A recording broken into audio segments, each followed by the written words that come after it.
Before we get into the knives, I want to give you a little bit of background on myself and what natural disasters and what survival situations I have been in. I'm not a survival expert, so I just want to put that out. I'm not trained to be some Rambo survival guy, right? I just have been through a couple natural disasters, and the most recent was when lava was going to cover my hometown of Pahoa. And what happened is, luckily it didn't cover it, but it came close. It covered the cemetery, and it started destroying some buildings within the town, but it eventually stopped, luckily. It did cut off the power for 3 weeks, so there was no power for let's say 40,000 people, which, you know, most of the 40,000 people that live here didn't have power anyway, so that doesn't even matter. And I had solar, so I could have running water with a pump. I, did a campfire a lot. That was actually kind of fun. There was a curfew, and 4 times a day you'd have the Army National Guard patrol, cruising around, and you'd see them go down your street, like 4 times a day. So it was serious, and there was airdrops at the local parks of food and stuff like that. And there was an escape road that was built just in case 40,000 people had to escape and get out. Let's see, what else? I've been through countless hurricanes. The last one was pretty big and did a lot of damage. I don't know if it exactly was a hurricane. I think when it hit the island, it turned into a tropical storm. But anyway, it did a lot of damage, and it cut out the power for weeks.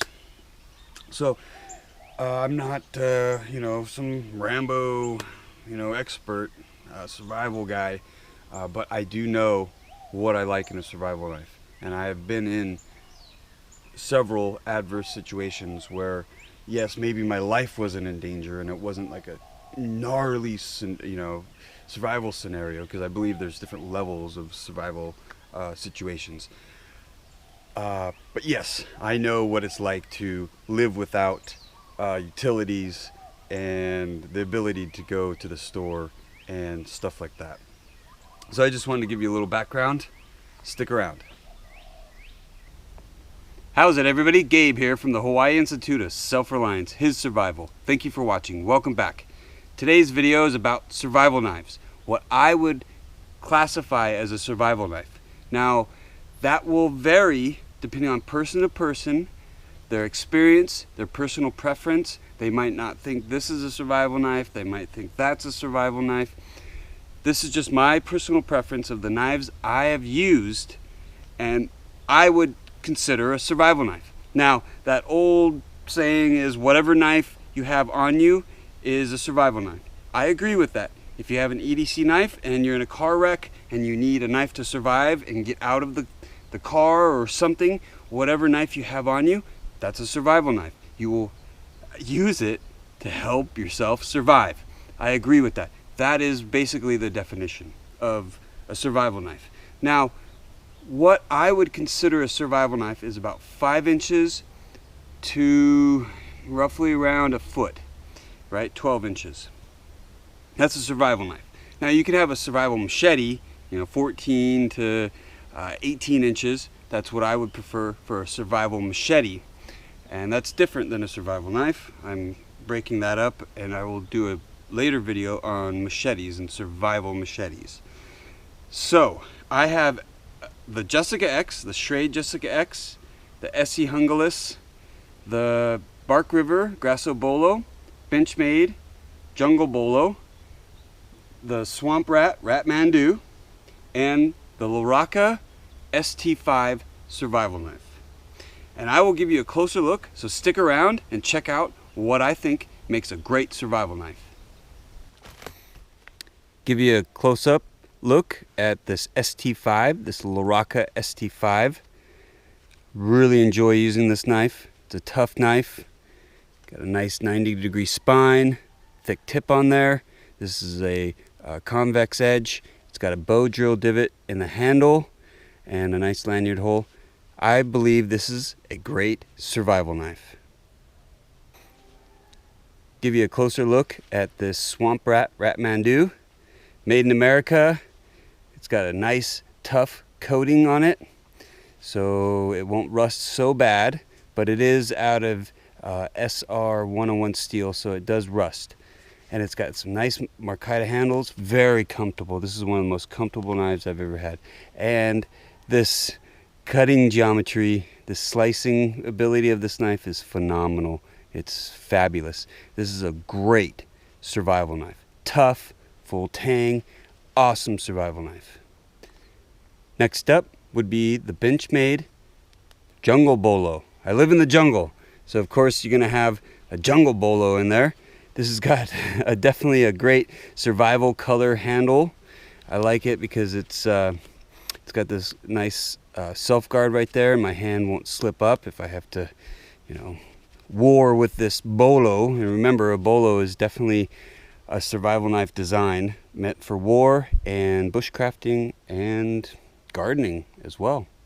So the Bolo by Benchmade is an awesome survival knife.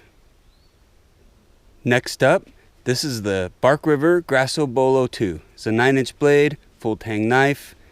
This is 5160, it's convex edge. I did have this in my favorite bushcraft knives because a Bolo design knife is definitely a bushcraft survival knife, everything knife. Really, I mean, the Bolo design is definitely whatever you want this knife to do, it can do. And it's a tough, solid, awesome knife. The Grasso Bolo by Bark River. Yeah.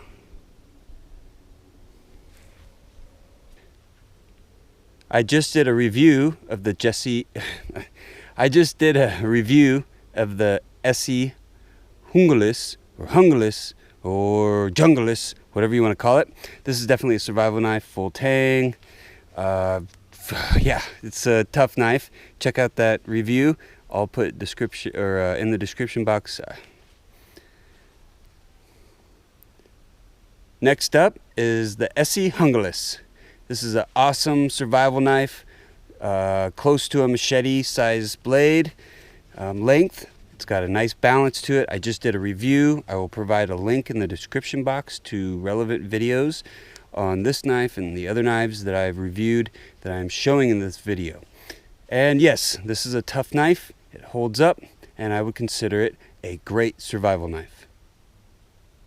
Next up is the Schrade Jess X, designed by Chris at Prepared Mind 101. This is a survival knife. Full tang. It's got great sheath that it comes with, stock. You could fight with this, you could bushcraft with this, you could do all sorts of tasks, and I would consider this a great survival knife. Now, it was in my bushcraft, favorite bushcraft blades, so I would consider this a survival knife, bushcraft knife, do everything knife. The Jess X, yes, do everything knife. Great survival knife. I'm going to run down my checklist of what a knife has to have to be a survival knife, in my opinion. First, it has to be full tang. All the knives that I showed you are full tang. And also has to have a really good sheath that holds the knife. If you lose your knife, then it's worthless. So a good sheath is critical, in my opinion. And also, what environment? Are you going to go into the jungle? You're going to need a longer blade, or are you going to go into the desert? You don't need this huge long knife that will weigh a lot. So you compared to a small knife. So you just bring a small knife for like a desert environment. So it's weight, full tang, good sheath. That's just some of the criteria that a knife has to excel at and be really good at for me to choose it as a survival knife. I want to make a couple points about a stainless steel survival knife versus a high carbon steel survival knife. Now, in the field, it is a little bit harder to sharpen your stainless steel knife compared to a high carbon steel knife. Not by much, but just a little bit. I do find that a stainless steel holds an edge a little bit longer than your typical high carbon steel. And you know, you're not going to be really thinking about rust in a dire life or death situation. Oh no, my knife is rusting. Oh no. I don't think that's going to be a priority for you in a dire situation. And if you eat a little bit of rust from, you know, food prep with your knife, it's not a big deal, and it's easy to clean your knife, right? If there's rust on it, you can take some sand or some ash and clean it off, or just use it. So I really don't have a preference. The only preference I do have is I like my smaller knives to be stainless steel, and I like my larger knives to be a high carbon steel. That's my only real preference when it comes to, you know, what I like in a survival knife. Some pretty cool knives, huh? I really have used these, and I believe that if I was to go into a natural disaster or something like that, knowing that I would need a knife or that I might get into trouble, I would bring one of these. These would be what I would bring into a survival situation, or into an adverse situation, or into a situation I think I would need a really tough knife that can hold an edge for a long time and not need too much maintenance in the field concerning sharpening, and won't break on me or have a major catastrophe, and has a good sheath. Now, I left out the Fallkniven F1 because it doesn't even have a 4-inch blade, and so the 5 to 12-inch blade is what I would consider a survival knife. But if I was to get into a car wreck or some kind of natural disaster and I had to rely on my EDC, which I carry my F1 or something like this, or my Bark River Grasso Bolo, depending on what environment I would go into and be around on a day-to-day basis. But majority of the time I'm going to have some kind of fixed blade, roughly around, you know, 4 to 5 inches, and that would be my survival knife that I would use to get out of some kind of adverse survival situation. So I do agree, back to that, you know, that whatever knife is on you is your survival knife. But again, these are my choices to put in my bug out bag, or my dedicated survival kit would be something like this. This would be the main knife in my survival kit, one of these. So I hope you liked this video. I hope it helped you out. I hope you enjoy my choices of knives. I really like knives, and I use knives a lot living in the jungle. And yeah, I hope you hit that like button, and please share this video, and hit that subscribe button for further videos. Until next time, aloha!